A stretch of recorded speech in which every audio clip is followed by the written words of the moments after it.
الحمد لله رب العالمين والصلاة والسلام على أشرف خلق الله وسيد المرسلين وعلى آله وصحبه أجمعين. رب اشرح لي صدري ويسر لي أمري واحلل عقدة من لساني يفقهوا قولي. اللهم انفعنا بما علمتنا وعلمنا ما ينفعنا وزدنا علما. اللهم لا سهل إلا ما جعلته سهلا وأنت تجعل الحزن إذا شئت سهلا. آمین یا رب العالمین. مطالعہ حدیث کے حوالے سے ہم کتاب ریاض الصالحین کا یہاں سلسلہ وار مطالعہ کر رہے ہیں. جس باب کا ہم مطالعہ کر رہے ہیں اس کا عنوان ہے باب الوعظ والاعتداء اقتصاد فیہ. وعظ کا بیان اور وعظ کے معاملے میں میانہ رویہ اختیار کرنا، اعتدال کا رویہ اختیار کرنا. سیدنا ابو وائل شقیق بن سلمہ، یہ ایک تابعی ہیں، وہ کہتے ہیں کان ابن مسعود رضی اللہ تعالی عنہ یذکرنا فی کل خمیس، کہ صحابی جلیل سیدنا عبداللہ ابن مسعود رضی اللہ تعالی عنہ ہر جمعرات کو ہمیں نصیحت کروایا کرتے تھے، تذکیر کروایا کرتے تھے. یعنی یہ جو نصیحت ہے، یہ جو تذکیر ہے، یہ ہم سب کی ضرورت ہے. اللہ تعالیٰ نے انسانوں کو پیدا کیا ہے اور اللہ سے بڑھ کر انسانوں کو جاننے والا کوئی بھی نہیں ہے. اور ایک پورا واقعہ جب انسانیت کا آغاز ہوا، سیدنا آدم کے حوالے سے ایک آزمائشی جنت میں ان کو رکھا گیا اور ان کے ساتھ ایک معاملہ ہوا، وہ سب ہم جانتے ہیں. اور ان سے کہا گیا تھا کہ بھئی فلاں درخت کے پاس نہ جانا، وہ چلے گئے. تو قرآن مجید اس موقع پر کہتا ہے کہ وَلَقَدْ عَهِدْنَا إِلَىٰ آدَمَ مِنْ قَبْلُ فَنَسِيَ وَلَمْ نَجِدْ لَهُ عَزْمًا. ہم نے اس سے پہلے آدم سے ایک عہد لیا تھا، لیکن وہ بھول گئے اور ہم نے ان کے اندر عزم نہیں پایا، ارادے کی پختگی نہیں پائی. تو انسان کا جو لفظ بھی ہے اس کے بارے میں بھی کہا جاتا ہے کہ انسان کا جو مادہ ہے وہ نسیان ہے، یعنی انسان بھول جاتا ہے. تو اس وجہ سے ضرورت پڑتی ہے کہ اس کو بار بار یاد دہانی کروائی جائے. اور سب سے بڑی یاد دہانی کیا ہے کہ انسان اپنی حیثیت، اپنی اوقات کو پہچان لے اور اپنے خالق و مالک کی معرفت حاصل کر لے. اسی لیے آپ دیکھتے ہیں کہ جو اسلامی عبادات ہیں ان میں سب سے جو عظیم عبادت ہے وہ نماز ہے. تو نماز کے ہاں بھی کیا ہے کہ وہ ریکرنٹ ہے، بار بار ہوتی ہے. دن میں 5 مرتبہ آپ جو آپ کے معمولات ہیں اس کے سائیکل کو توڑ کے آتے ہیں اور آپ کو یاد دہانی کرائی جاتی ہے. پھر اذکار ہیں، نبی اکرم صلی اللہ علیہ وسلم نے ہر موقع کی دعا سکھائی ہے، صبح و شام کے اذکار سکھائے ہیں. تو وہ بھی ہمیں یاد دہانی کا جو ہے وہ مقصد پورا کرتے ہیں. لیکن اس کے علاوہ بھی کہ جو بھی ٹیکسٹ ہوتا ہے، ریلیجس ٹیکسٹ، اس کے ذریعے جو بھی دین کے عارف ہیں، دین کے عالم ہیں، وہ لوگوں کو یاد دہانی کراتے ہیں، نصیحت کرتے ہیں، واعظ کرتے ہیں. تو عبداللہ ابن مسعود رضی اللہ تعالیٰ عنہ رسول اللہ صلی اللہ علیہ وسلم کے صحابہ میں ایک ممتاز مرتبہ رکھتے تھے، اور صحابہ میں سے جن کو فقہائے صحابہ کہا جاتا ہے ان میں وہ ان کا جو ہے وہ شمار ہوتا ہے.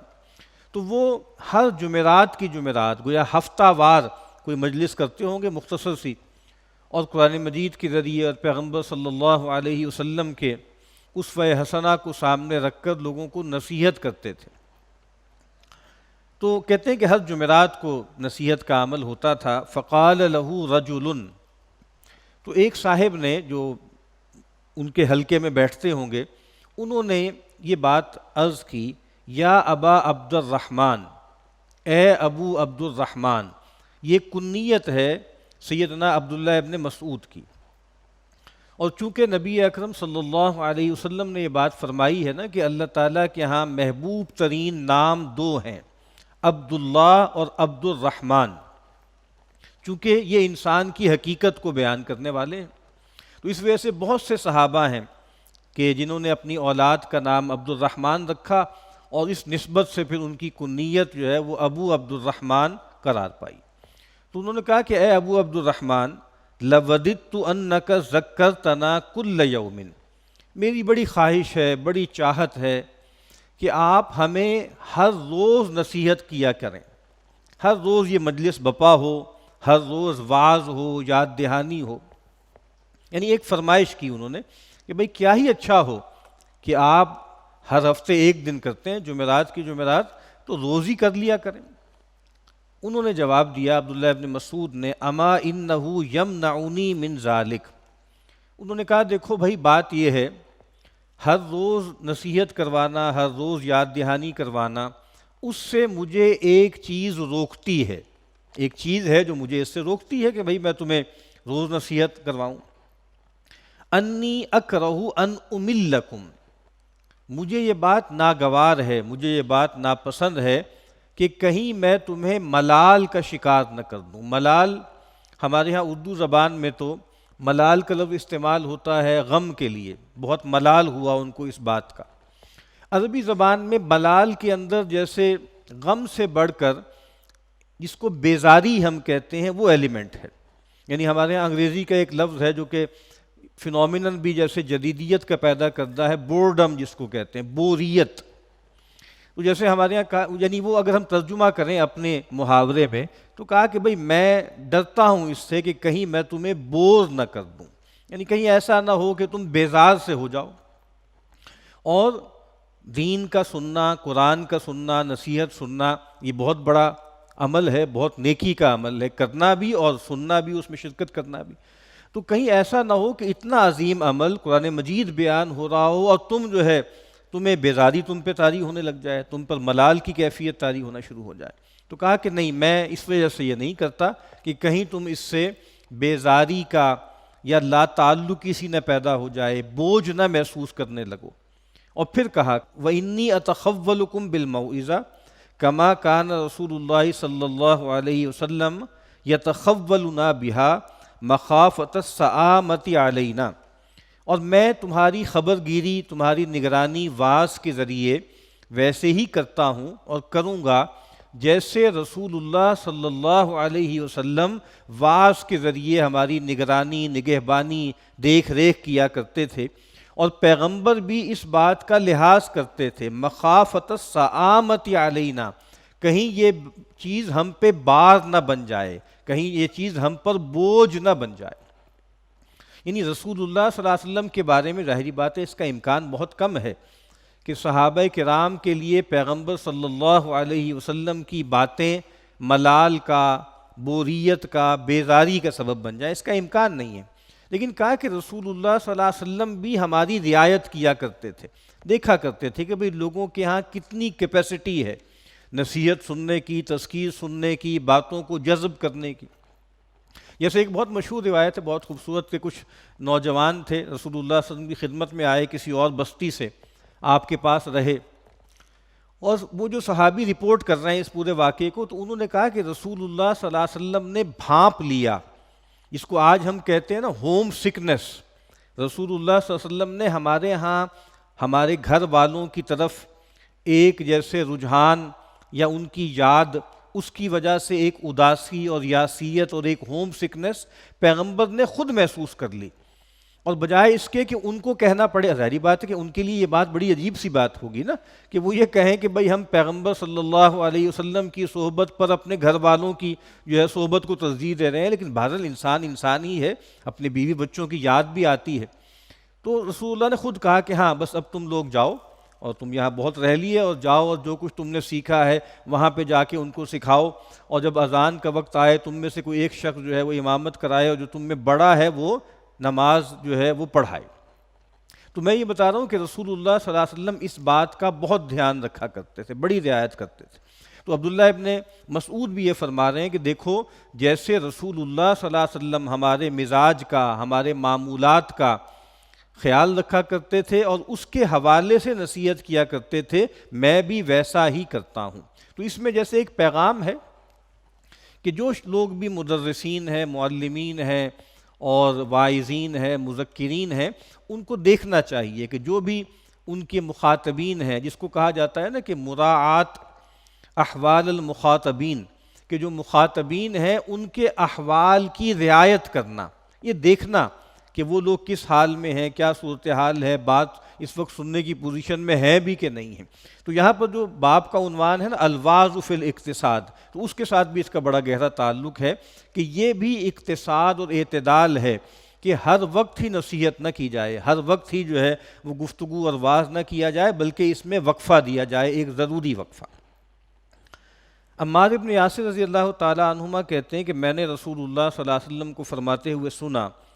ان طول صلاۃ الرجل وقصر خطبته مئنة من فقهه یا فقهه فاطیلوا الصلاۃ واقصروا الخطبہ۔ عمار بن یاسر کہتے ہیں کہ میں نے رسول اللہ صلی اللہ علیہ وسلم کو فرماتے ہوئے سنا کہ کسی شخص کی نماز کی طوالت اور اس کے خطبے کا چھوٹا ہونا، یعنی نماز لمبی ہو اور خطبہ چھوٹا ہو، کہا کہ یہ ایک علامت ہے اس کے تفقہ کی، اس کی فقاہت کی، اس کی دینی سمجھ بوجھ کی اور بصیرت کی۔ تو پھر کہا فَأَطِيلُوا الصَّلَاةَ، تو نماز لمبی پڑھا کرو، وَأَقْصِرُوا الْخُطْبَةَ، اور خطبہ جو ہے وہ چھوٹا رکھا کرو۔ نبی اکرم صلی اللہ علیہ وسلم کے بارے میں ایک صحابی کہتے ہیں کہ فَكَانَتْ صَلَاتُهُ قَصْدًا وَخُطْبَتُهُ قَصْدًا، کہ رسول اللہ صلی اللہ علیہ وسلم کی نماز بھی معتدل ہوتی تھی، بالکل درمیانی، اور آپ کا خطبہ جو ہے وہ بھی بہت معتدل ہوتا تھا۔ تو یہاں پہ اللہ کے نبی صلی اللہ علیہ وسلم فرما رہے ہیں کہ سمجھدار آدمی کون ہے، فقیہ آدمی کون ہے، کہ جس کو اللہ سے جو تعلق ہے اور اللہ سے تعلق کا جو میڈیم ہے اس میں سب سے زیادہ اس کا دل لگتا ہے، یعنی جس میں بس ایک منوتو کا تعلق ہے، آئی داؤ ریلیشن شپ ہے، اور ظاہر بات ہے نماز سے بڑھ کر وہ کہاں ہوتا ہے، تو نماز لمبی پڑھنے کا دل کرتا ہے۔ اور یہ جو تذکیر ہے، نصیحت ہے، خطبہ دینا ہے، یہ ایک ذمہ داری ہے جو کہ ادا کرنی ہے۔ جیسے آپ دیکھیں نا کہ رسول اللہ صلی اللہ علیہ وسلم آپ کی اصل جو چاہت تھی وہ تو کیا تھی، قرۃ عینی فی الصلاۃ، کہ نماز تو میری آنکھوں کی ٹھنڈک ہے۔ تو رسول اللہ صلی اللہ علیہ وسلم کی طبیعت مبارکہ کو اگر آزاد چھوڑ دیا جاتا تو شاید آپ مصلی سے کبھی اٹھتا ہی نہ، لیکن آپ پر ایک ذمہ داری ہے کہ ان لک فی النہار صبحا طویلا، کہ دن کے وقت آپ کے لیے ایک بڑا طویل شغل ہے، ایک بڑا طویل اللہ نے ذمہ داری آپ پہ ڈالی۔ تو اس وجہ سے رسول اللہ صلی اللہ علیہ وسلم کی وہ جو ایک آپ سمجھ لیں جو شوق تھا اللہ کی طرف، جو رغبت تھی، اس کی تسکین کے لیے آپ کو رات دی گئی۔ سورہ مزمل ابھی آپ پڑھ رہے تھے، یا ایھا المزمل قم اللیل الا قلیلا نصفہ او انقص منہ قلیلا او زد علیہ ورتل القرآن ترتیلا۔ تو گویا نماز لمبی ہو اور خطبہ چھوٹا ہو۔ خطبہ ایک ذمہ داری ہے، ایک ظاہری بات ہے، جو لوگ دین جانتے ہیں، دین کی کچھ معرفت رکھتے ہیں، دین کا علم رکھتے ہیں، تو اب ان کی ذمہ داری ہے کہ وہ تعلیم کا کام بھی کریں، تدریس کا کام بھی کریں، واعظ کا کام بھی کریں۔ لیکن کہا کہ دل کس چیز میں لگنا چاہیے، دل نماز میں لگنا چاہیے، نہ کہ تقریروں میں، نہ خطبے دنوں میں، نہ یہ ہے کہ لوگوں کے سامنے انسان خطاب کرے۔ یہ ذمہ داری ہے جو ادا کرنی ہے۔ اصل جو چاہت ہونی چاہیے وہ نماز سے متعلق ہونی چاہیے۔ اور جو یہاں فرمایا ہے نا کہ نماز کو لمبا کرو، تو یہ نماز انفرادی نماز ہے۔ ابھی اس کا ذکر بھی ہو رہا تھا، آپ دیکھیے کہ دو انتہائیں ہیں، یعنی ایک انتہا یہ ہے کہ انفرادی نماز انسان پڑھے اور بہت مختصر نماز پڑھے۔ بہت مشہور روایت ہے، آپ نے سنی ہوگی کہ رسول اللہ صلی اللہ علیہ وسلم مسجد میں تشریف فرما تھے، ایک صاحب آئے اور آ کر جلدی جلدی نماز پڑھی اور آ کر رسول اللہ صلی اللہ علیہ وسلم کو سلام کیا۔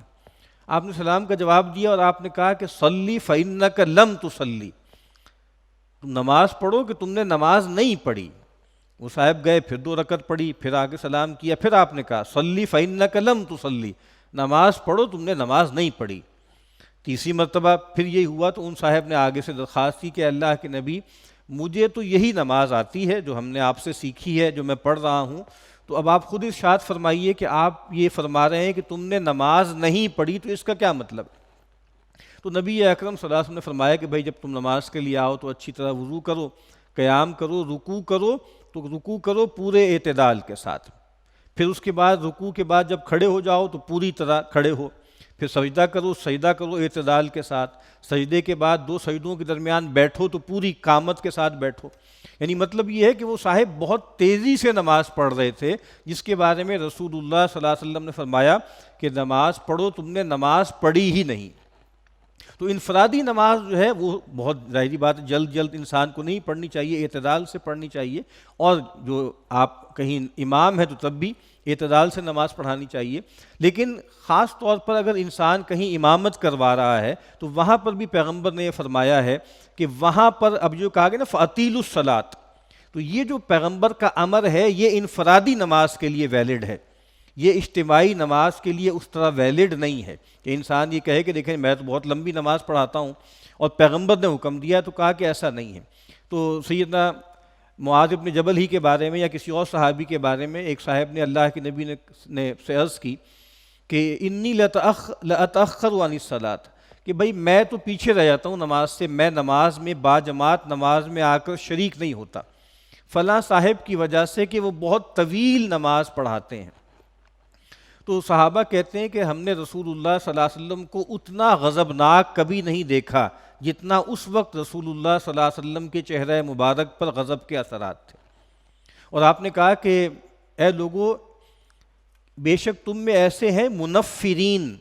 جو نفور پیدا کر رہے ہیں، جو لوگوں کو بھگا رہے ہیں دین سے۔ اور پھر فرمایا کہ اگر تم میں سے کوئی شخص خود سے اپنی نماز پڑھے تو کہا کہ فَلْيُصَلِّ مَا يَشَاء، تو جیسی چاہے نماز پڑھے، لمبی نماز پڑھے، 1 گھنٹے کی جو ہے 2 رکعت انسان نماز پڑھے۔ لیکن کہا کہ اگر تم میں سے کوئی شخص نماز پڑھا رہا ہے تو کہا کہ پھر نماز فَلْيَتَجَوَّزْ، تجاوز سے کام لے، اختصار سے کام لے۔ کیوں فرمایا کہ فَإِنَّ فِيهِمْ الضعیف والکبیر وذی الحاجہ، کہ جو مقتدی ہیں ان میں وہ لوگ بھی ہو سکتے ہیں جو بہت بوڑھے ہوں، جن کی عمر بہت زیادہ ہو، کبیر، اور وہ بھی ہو سکتے ہیں کہ جو ضعیف ہوں۔ ضعیف کا مطلب ہے کہ ہیں تو جوان، یا نوجوان ہیں یا جوان ہیں، لیکن کسی بیماری کی وجہ سے ضعف کا شکار ہیں، کمزوری کا شکار ہیں۔ اور نمبر 3 آپ نے فرمایا وذی الحاجہ، وہ لوگ بھی تو ہوتے ہیں جو حاجت والے ہوتے ہیں، جن کو کوئی کام درپیش ہوتا ہے، وہ کام چھوڑ کر آتے ہیں باجماعت نماز کے لیے۔ تو اگر نماز بہت لمبی ہو رہی ہے تو گویا ان کا حرج ہوتا ہے۔ تو یہاں پہ نبی اکرم صلی اللہ علیہ وسلم نے یہ بات فرمائی ہے کہ اگر انسان انفرادی نماز کی بات کرے تو یہ بات کہ انسان کی انفرادی نماز لمبی ہو اور اجتماعی طور پر جب کبھی وہ واعظ کر رہا ہو، نصیحت کر رہا ہو، وہ مختصر ہو، تو یہ چیز اس آدمی کی فقاہت میں شامل ہے، یہ اس کی فقاہت کی نشانی ہے۔ تو اسی لیے فرمایا کہ فَأَطِیلُوا الصَّلَاۃَ وَأَقْصِرُوا الْخُطْبَةَ، تو نماز لمبی پڑھا کرو اور خطبہ چھوٹا رکھا کرو۔ اگر آپ نبی اکرم صلی اللہ علیہ وسلم کے خطبات ان کا مطالعہ کریں تو کئی تو ایسے ہیں کہ جو شاید چند سیکنڈ کے ہوں، اور کئی ایسے ہیں جو چند منٹس کے ہوں۔ آج ظاہری بات ہے کہ ضرورت ہے کہ افہام و تفہیم کے لیے، بات سمجھانے کے لیے ہمیں لمبی گفتگو کرنی پڑتی ہے، وہ بہرحال ایک وقت کا تقاضا ہے جس کی وجہ سے ایسا ہوتا ہے، لیکن اصل بہرحال یہی ہے کہ نماز کو لمبا کیا جائے اور جو خطبہ ہے اس کو مختصر رکھا جائے۔ تو یہ جو باب قائم کیا ہے امام نووی نے کہ الواعظ، یعنی واعظ کیا جائے اور اس میں اقتصاد سے کام لیا جائے، میانہ روی سے کام لیا جائے۔ اللہ تعالی ہم سب کو اس کی توفیق عطا فرمائے۔